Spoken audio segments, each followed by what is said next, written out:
नमस्कार दोस्तों। जैसा कि आप सब जानते हैं कि तुला राशि इंसाफ की राशि है। वो हर कार्य को तोल कर और बहुत ज़्यादा सोच समझ कर करते हैं। कभी किसी कार्य को जल्दबाजी में नहीं करते, किसी के साथ गलत नहीं करते, दूसरों की हेल्प करने के लिए भी हमेशा तैयार रहते हैं। और तुला राशि का स्वामी शुक्र होने के कारण तुला राशि या तुला लगन वाले लोग सुंदर भी बहुत होते हैं। इनके चेहरे पर आपको हमेशा मुस्कान नज़र आती है और मुस्कुराते हुए इनकी खूबसूरती भी बहुत बढ़ जाती है, क्योंकि इनकी हंसी में शुक्र का प्रभाव साफ नज़र आता है। तुला राशि वालों ने कोरोना के आसपास का समय बहुत कष्ट में काटा है। जनवरी 2020 में शनि ने अपनी राशि मकर में प्रवेश किया था, जब पूरे विश्व में कोविड को लेकर हाहाकार मच गया था। ऐसा समय पहले किसी ने नहीं देखा था, जब पूरे विश्व पर ताला लग गया था। जनवरी 2020 से जनवरी 2023 तक का यह शनि के मकर राशि में गोचर का समय वैसे तो सभी के लिए कष्टकारी था, किंतु तुला राशि वालों की यह ढैया का समय था। वह समय आपको याद ही होगा कि किस तरीके से कटा था। इस समय में आपने क्या कुछ नहीं झेला था। काम धंधे में परेशानी और सबसे बड़ी बात कि रिश्तेदारों का मुंह फेर लेना। यह समय ऐसा आया था कि कोई रिश्तेदार किसी के काम नहीं आया और कई लोगों के तो पैसा भी काम नहीं आया और उन्होंने अपने बिल्कुल ख़ास लोगों को खो दिया। किसी किसी का तो परिवार ही बर्बाद हो गया। कई लोगों को तो नेचुरल चीज़ यानी ऑक्सीजन तक नहीं मिल सकी। कईयों को तो काम धंधा भी नसीब नहीं हुआ। अब समय तो जैसे तैसे कट गया। साथ ही 17 जनवरी 2023 को तुला राशि वालों की ढैया भी समाप्त हो गई थी। उसके बाद से अभी तक आप पर ना तो शनि की कोई ढैया है और ना ही कोई साढ़े साती है। 17 जनवरी 2023 से 29 मार्च 2025 तक शनि का गोचर कुंभ राशि में चल रहा था और अब 29 मार्च 2025 से शनि मीन राशि में गोचर कर रहे हैं, जो कि आपकी राशि से छठी राशि है। यानी यह समय भी ढैया व साढ़े साती से मुक्त है। यहाँ पर शनि 3 जून 2027 तक रहने वाले हैं। तुला राशि का हम यदि लगन बना लें या तुला लगन वालों की बात करें तो शनि आपके छठे भाव में गोचर कर रहे हैं। यानी तुला राशि से छठी राशि में गोचर कर रहे हैं। छठे भाव में बैठकर आपके छठे भाव के जो खराब फल होते हैं उसे शनि ख़त्म कर देंगे, क्योंकि यह त्रिशदाय भाव है और यहाँ पर पापी ग्रह का आना बहुत ही अच्छा माना जाता है।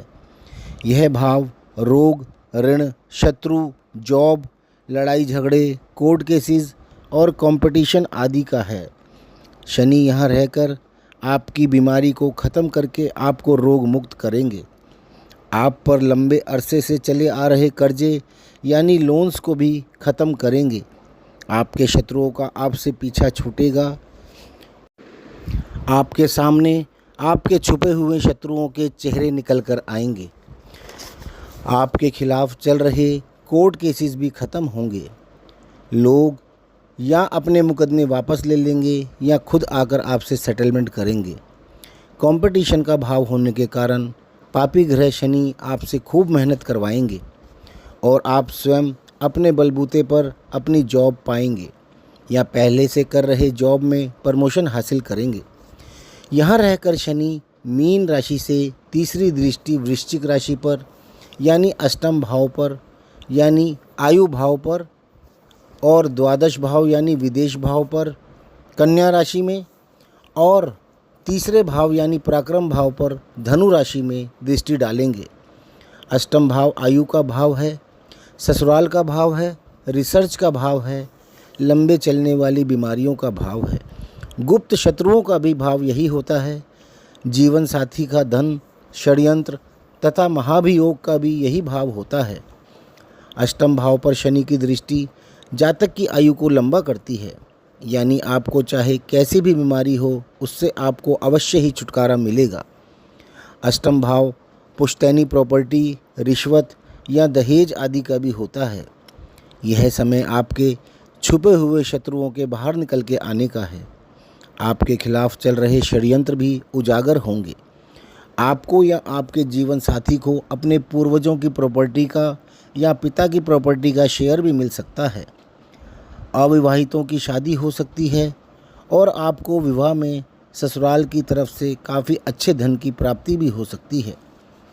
इसके अतिरिक्त द्वादश भाव यानी कन्या राशि पर शनि की दृष्टि होगी, जो कि बेडरूम यानी शैया सुख, विदेश खर्चे, हॉस्पिटल व जेल आदि का भाव है। द्वादश भाव पर पड़ने वाली शनि की दृष्टि आपके खर्चों को ख़त्म करेगी। आपको किसी बड़ी बीमारी से छुटकारा मिलेगा। आप अपनी किसी बीमारी का इलाज करवाकर उससे व उस बीमारी पर होने वाले खर्चों से छुटकारा पाएंगे। यदि आपके किसी कारणवश किसी केस में या किसी अन्य कारण से जेल जाने के योग बन रहे थे, तो शनि उसको भी ख़त्म करके आपके जेल जाने के चांसेस को ख़त्म कर देंगे। आपके इस समय में विदेश जाने के भी योग बनेंगे। इसके अतिरिक्त शनि की दृष्टि आपके तीसरे भाव यानी पराक्रम भाव पर धनु राशि पर होगी, जो कि आपकी जॉब में ट्रांसफ़र या आपका घर शिफ्ट करने को बताता है। यानी आपका इस समय में जॉब में ट्रांसफ़र हो सकता है, जिस कारण से आपको अपना निवास स्थान भी चेंज करना पड़ेगा। या आप जॉब में नहीं भी हैं तो भी आप अपना घर चेंज कर सकते हैं। यह भाव आपके साहस व पराक्रम का भी है। आप किसी कार्य को करने के लिए कितनी मेहनत करते हैं, यह भाव वह दर्शाता है। यह भाव भी त्रिशदाय भाव है। पापी ग्रह का प्रभाव यहाँ पर जातक से मेहनत करवाकर उससे उसका लक्ष्य प्राप्त करने में मदद करता है। आप इस समय में जिस कार्य को करने का प्रयास कर रहे होंगे या जो कुछ भी आप पाना चाहते हैं, कोई एग्ज़ाम क्लियर करना या कोई टारगेट पूरा करके प्रमोशन लेना चाहते हैं, कोई चुनाव या कहीं बाहर जाने का लक्ष्य, मैरिज या लव मैरिज, जो भी कार्य करने के लिए आप इस समय में प्रयासरत होंगे, उसे आप अपनी पूरी मेहनत से पूरा करके अपने लक्ष्य को पा लेंगे। शनि आपसे इतनी मेहनत करवाएंगे कि आप अपना कार्य पूरा करके अपना टारगेट अचीव करके ही दम लेंगे। शनि यहाँ पर 3 जून 2027 तक रहने वाले हैं और 3 जून 2027 को शनि मेष राशि में प्रवेश करेंगे, जो कि तुला राशि से सप्तम राशि है और तुला लगन वालों का भी सप्तम भाव है। तो इसमें भी तुला राशि वालों की ना ढैया है और ना ही साढ़े साती है। मेष राशि में शनि 9 अगस्त 2029 तक रहने वाले हैं और 9 अगस्त 2029 को शनि वृष राशि में यानी आपकी राशि से अष्टम भाव में चले जाएंगे। यह वह समय होगा जब तुला राशि वालों की 2020 के बाद दोबारा से ढैया शुरू हो जाएगी। शनि सप्तम भाव में रहकर आपका विवाह कराएंगे, कोई बड़ा पद प्राप्ति भी करवाएंगे और वहाँ नवम भाव यानी भाग्य भाव मिथुन राशि को तथा तुला राशि यानी आपके लगन को और चतुर्थ भाव यानी सुख भाव यानी अपनी ही राशि मकर राशि को दृष्ट करेंगे। आपको भाग्य का साथ, पिता का साथ, पितरों का आशीर्वाद, विदेश यात्रा सब प्राप्त होगा। इसके अतिरिक्त स्वास्थ्य लाभ, मकान, वाहन, माता व अन्य सारे सुखों की प्राप्ति भी होगी। इसके अतिरिक्त चतुर्थ भाव सिंहासन का भी है, यानी इस गोचर में आप कोई बड़ा पद भी अवश्य प्राप्त करेंगे, क्योंकि शनि आपकी राशि से अष्टम राशि में आ जाएंगे। इसलिए यह अष्टम शनि आपकी ढैया का समय है। आपका यह समय कष्टकारी ना रहे, इसके लिए आप अभी से अच्छे कर्म करिए, किसी के साथ भी नाजायज़ ना करें, वरना शनि के क्रोध से बच पाना नामुमकिन है। यहाँ पर शनि 31 मई 2032 तक रहने वाले हैं, यानी 9 अगस्त 2029 से 31 मई 2032 तक का यह समय आपकी ढैया का समय रहेगा। तो दोस्तों, आपको यह अगर वीडियो पसंद आया हो तो प्लीज़ इसको लाइक ज़रूर करें और हमारे चैनल को सब्सक्राइब भी कर लें, ताकि आपको हमारे वीडियोज़ का नोटिफिकेशन मिलता रहे। और हमें कमेंट करके भी अवश्य बताएं कि आपको हमारा ये वीडियो कैसा लगा। धन्यवाद।